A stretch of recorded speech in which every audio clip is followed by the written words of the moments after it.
Hello friend, नमस्ते, प्रणाम। मैं हूं किरण पटेल, आप सभी का स्वागत करती हूं अपने यूट्यूब चैनल पर। आज मैं एक सोहर पर का उठान गीत लेके आई हूं। कैसे लगेगा आप लोग कमेंट बताना। पसंद आए तो हमारे चैनल को लाइक करना, सब्सक्राइब करना।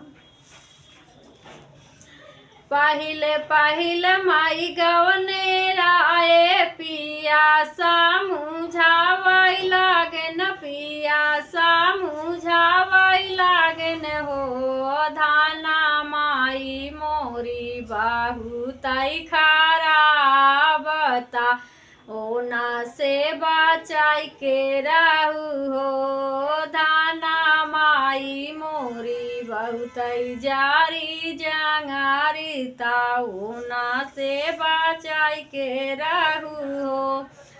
अंगने में सासू माई बाहू समझावाई लागिनी बाहू समझावाई लागिनी हो बाहू जल्दी जल्दी जेवाना बनाई दालाड़ी कमन सब भूखान बाटे हो बाहू जल्दी जल्दी जेवाना बनाई दालाड़ी कमन साबा सोई जाई हई हो।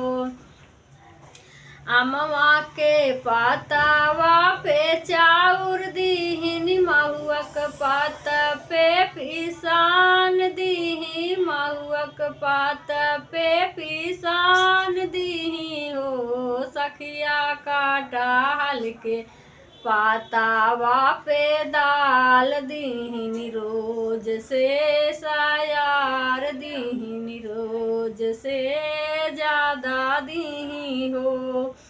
बाहू घर है में 16 माना से दू बाटे 16 में है रारू बाटी 16 में है रारू बाटी हो बाहू लाड़ी कायन गिनती बाटे लाहूरा देवरवा बाटे लाहूरी नाना दिया बाटी लाहूरी नाना दिया बाटी हो।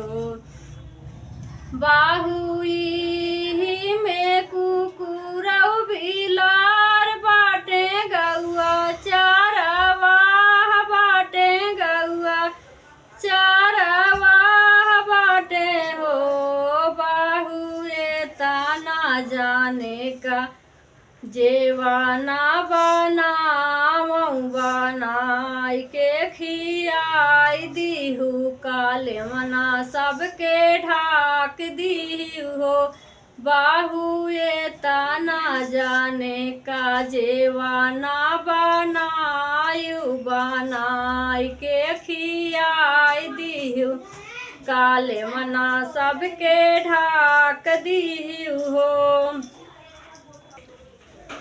इतनी बचाना सुनी बाहुआ माना ही माना सोचाई हो इतनी बचाना सुनी बाहुआ माना ही माना सोचाई हो बहिनी का वाना जुगुतिया लगाई ताजेवाना बनाई हो सखिया कवाना जुगुतिया लगाई ताजेवाना बनाई सब के खियाई कालेवना सबके ढाक देई हो सासु आजू मोरे मुड़ावा पीराना जेवनवा सबका पारस दीहू